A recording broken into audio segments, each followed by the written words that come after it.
அந்த திரைப்படத்திலும் பல பிரச்சனைகள். ஃபர்ஸ்ட் ஷெட்யூல் போயிட்டு வந்தோம்.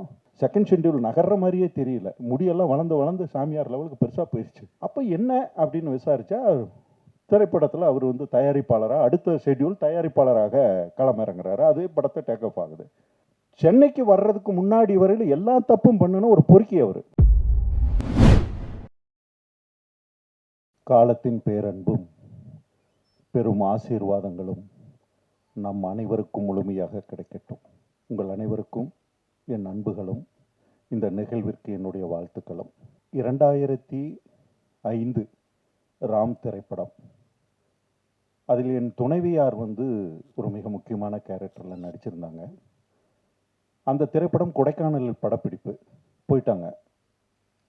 அங்கிருந்து பல நாள் எனக்கு ஃபோன் பண்ணி பேசுவாங்க. ராத்திரி 2 மணிக்கு ஜீவா எண்ணெயை வச்சு குளிரில் ரத்த கலரியாக படம் எடுத்துக்கிட்டு இருக்காரு. குத்துப்பட்டு கிடக்க ஷிஃப்டிங் சொல்கிறாரு. அதுக்கு பிறகு என்னங்க இவர் என்ன இப்படி வந்து மாட்டிக்கிட்டனே அப்படின்னு ரொம்ப அங்கிருந்து ஃபோனு.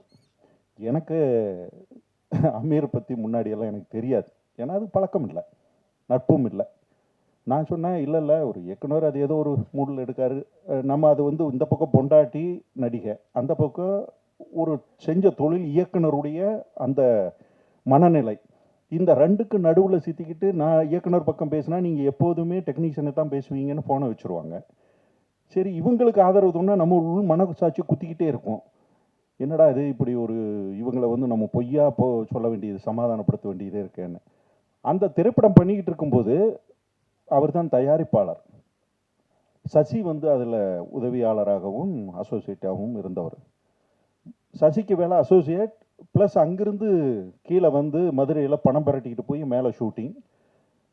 ஒரு நாள் திடீர்னு ஷூட் இல்லை அப்படின்னா கொடைக்கானலில் பணமும் இல்லாமல் என்ன பண்ணுவாங்கன்னா ஷூட்டிங் கேன்சல் பண்ணிவிட்டு அங்கே இருப்பாங்க. பதட்டமே இல்லாமல் ஷூட்டிங் போயிட்டு சொல்லுவாங்க. என் துணையார் அங்கேருந்து, என்னங்க கொஞ்சம் கூட இவ்வளவு செலவு நடக்கு, இவ்வளவு இருக்குது, ஆனால் வந்து ஷூட்டிங் கேன்சல் பண்ணிவிட்டு அவங்க பாட்டுக்கு ரெஸ்ட் எடுத்துக்கிட்டு இருக்காங்க, பதட்டமே இல்லாமல் அப்படின்னெல்லாம் பதறுவாங்க. இப்படித்தான் எனக்கு அமீர் அவர்களை பற்றி தெரியும். அந்த திரைப்படம் வந்தபோது ஒரு படைப்பாளியாகவும் என்னால் அமீர் அவர்களை உணர முடிந்தது. அதனுடைய தொடர்ச்சியாக சேலத்தில் அவர் ஒரு விருது வாங்கிறதுக்கு ராம் திரைப்படத்துக்காக சேலத்துக்கு வந்திருக்காரு. நானும் அந்த கலையிரவில் ஒரு ஸ்பீச் கொடுக்கறதுக்காக அங்கே போயிருக்கேன். 2 பேரும் அங்கே தங்கும்போது சமுத்திரக்கனி அமீர் அவர்கள் அங்கே வந்திருந்தாங்க. அங்கே தான் எங்களுடைய சந்திப்பு நடந்தது.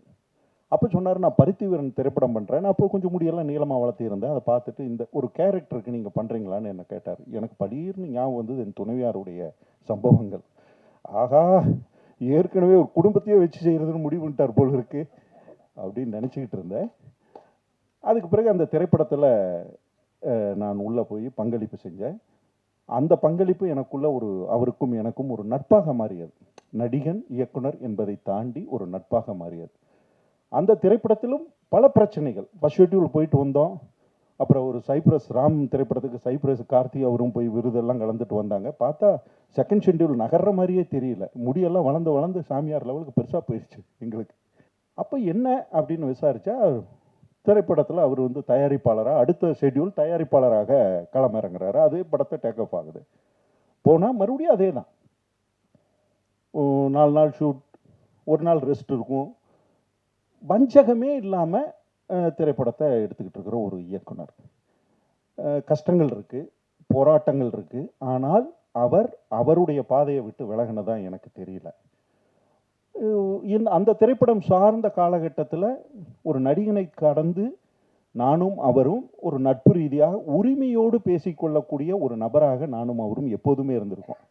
நான் உரிமையோடு பேசுவேன், அந்த உரிமையை அவர் நட்பாக எடுத்துக்கொள்வார். இதுதான் எங்களுக்குள்ள இருந்தது. அதில் நல்லது கெட்டது, தனிப்பட்ட வாழ்க்கை, சமூக வாழ்க்கை எல்லாமே கலந்திருக்கும் அந்த விவாதத்துக்குள்ள.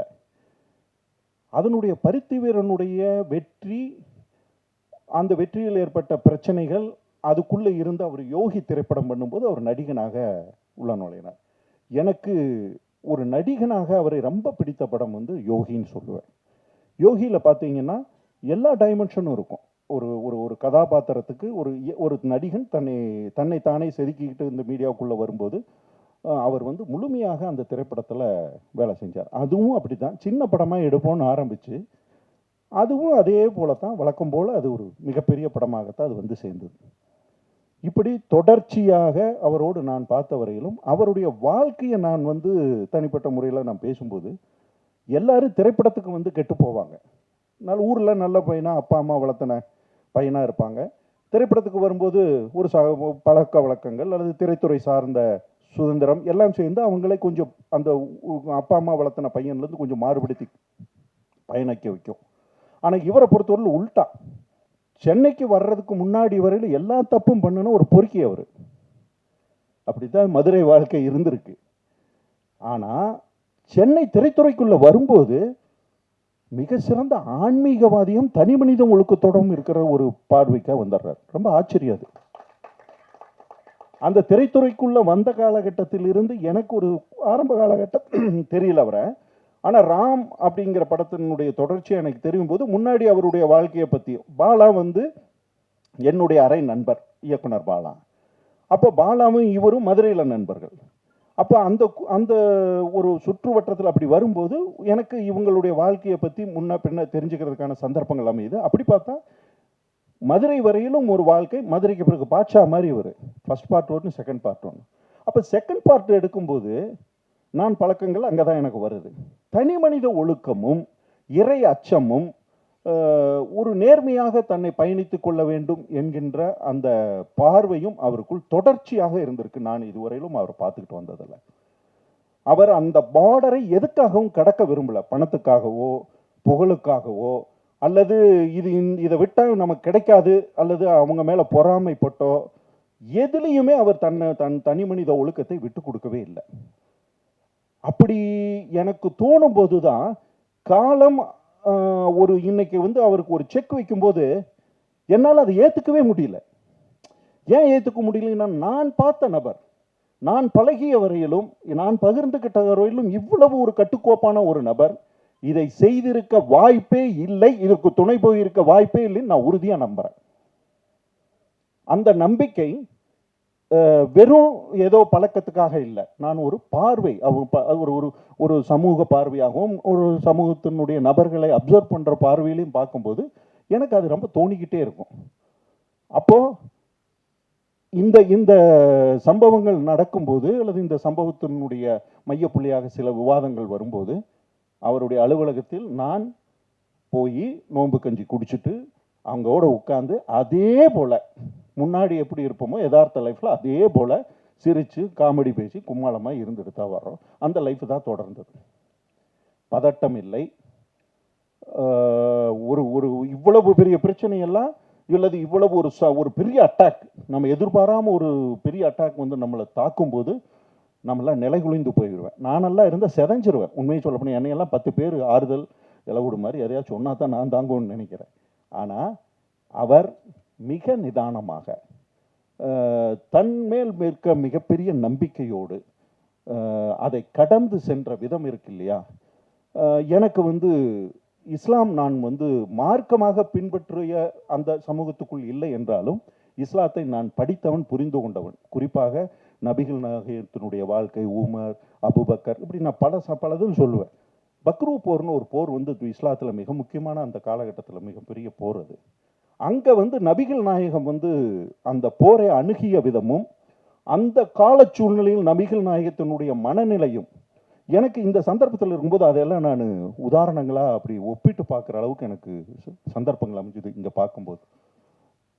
அந்த சூழ்நிலையில் இந்த திரைப்படம் வந்து நான் இந்த திரைப்படத்தில் நடித்தேன் அப்படின்னு வச்சுக்கிட்டு கடந்த காலம் சொல்லுங்க. ஆரம்ப கால திரைப்படத்தில் ஸ்கிரிப்டில் நான் இருந்தேன். தேனியில் ஷூட் பண்ணப்பட்டது. முதல் ஷெட்யூலில் நான் போய் நடித்தேன். பாபா எனக்கு பணமெல்லாம் கொடுத்து கூட்டிகிட்டு போய் நல்ல ரூம் போட்டு நடித்தோம். இப்போ கதை நாயகி இருக்காங்களே, அவங்களுக்கெல்லாம் இப்போ என்னை ஞாபகப்படுத்தி பார்த்தா தெரியுமான்னு கூட தெரியல. அந்த சூழ்நிலையில் ஃபர்ஸ்ட் ஷெட்யூல் வந்து ஒரு கதையே வந்து ரொம்ப ஒரு கிராமத்துக்குள்ளே நடக்கிற ஒரு அரசியலை மட்டும் மையப்படுத்தி ஒரு ஸ்கிரிப்ட் இருந்தது. சுவாரஸ்யமாக, ஹியூமராக எல்லாம் அப்படியெல்லாம் மிக்ஸ் பண்ணி தான் அந்த கதைக்களம் இருந்தது. உண்மை சரியாக சொல்லப்போனால் பாக்யராஜ் சாருடைய ஆரம்ப கால படங்கள் இருக்கும் இல்லையா, அந்த பேட்டர்னில் இருந்தது அந்த ஸ்கிரிப்ட். ஆனால் அந்த ஸ்கிரிப்டை எடுத்து போயிட்டு ஃபர்ஸ்ட் ஷெட்யூல் முடிச்சு வரும்போது அது இந்த ஸ்கிரிப்ட் என்ன டிமாண்ட் பண்ணுதுன்னா, இதே கதைக்களம் கொஞ்சம் பிரம்மாண்டப்படுத்திக்கணும், அதில் இன்னும் கொஞ்சம் அரசியல் தளமெல்லாம் உள்ளே ஏற ஏற கிராமத்திலிருந்து கதை கொஞ்சம் விரிவடைந்தது. விரிவடையும் போது எங்கள் கேரக்டர்ஸ் அதுக்கு பிறகு டெவலப் பண்ண சூழ்நிலை இல்லை. ஆனால் அந்த இருக்கிற கேரக்டர்ஸை வச்சோம்னா ஏதோ நடிகர்கள் ஒரு சீன் 2 சீன் மட்டும் வந்து போவாங்க. அது ஸ்கிரிப்டுக்கு ரொம்ப பாதிப்பு ஏற்படுத்தும்னு எங்கள் கேரக்டர்ஸையும் முழுமையாக அந்த இடத்துல விடுபட்டு போயிடுச்சு. ஆனாலும் நான் அந்த திரைப்படத்துக்குள்ளே நடிக்கிறேன் அப்படிங்கிறதுக்காக இந்த திரைப்படத்தில் உறவுகள்லாம் கிடையாது. எனக்கு நண்பர்கள் செய்கிறாங்க, அதை எனக்கு முடிஞ்சால் நான் நடிகனாக பங்களிப்பு செய்கிறேன், இல்லைன்னா நட்பாக பங்களிப்பு செய்ய போகிறோம். அதை தாண்டி அந்த திரைப்படத்தினுடைய படப்பிடிப்புக்கோ அதுக்கோ நான் போகிற சந்தர்ப்பம் எனக்கு அமையலை. ஆனால் இந்த படத்தை முழுமையாக முடித்து நான் பார்க்கும்போது ஆதம் பாவா இதில் மிகப்பெரிய ஒரு போராளியாக இருக்காப்புல. ஏன்னா ஆரம்பிக்கும் போது ஒரு சின்ன பட்ஜெட் படம்னு நினச்சி உள்ளே நுழைஞ்சிருக்கலாம். ஆனால் அதுக்கு பிறகு இந்த படத்தை 3-4 கட்டங்களாக அதை அந்த அந்த கதையை விவரித்து வேற ஒரு தளத்துக்கு போகும்போது எல்லா ஃப்ரேம்லேயுமே பெரிய தயாரிப்பாளராக இருந்தால் மட்டும்தான் அவ்வளோ செலவு செய்ய முடியும். எல்லா கூட்டம், காரு, ஆட்கள், அதை அவ்வளவு சீக்கிரம் நம்மளால் ஏற்று செலவு செய்ய முடியாது.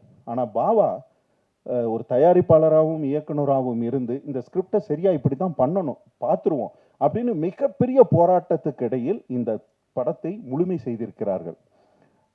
இந்த திரைப்படத்தில் பங்கேற்ற அனைவருக்கும் என்னுடைய அன்புகளும் வாழ்த்துக்களும். காலம் மறுபடியும் இவர்களுக்கு தனது பேரன்பையும் பெரும் ஆசீர்வாதத்தையும் வழங்க வேண்டும். இது வெற்றியை நோக்கி முழுமையாக பயணித்து அவர்களுக்கு தொடர்ந்து கலைத்துறையில் அடுத்தடுத்த நிலைக்கு செல்கின்ற வாய்ப்புகளை வழங்க வேண்டும் என்று ஆசைப்பட்டு விடைபெறுகிறேன். நன்றி, வணக்கம்.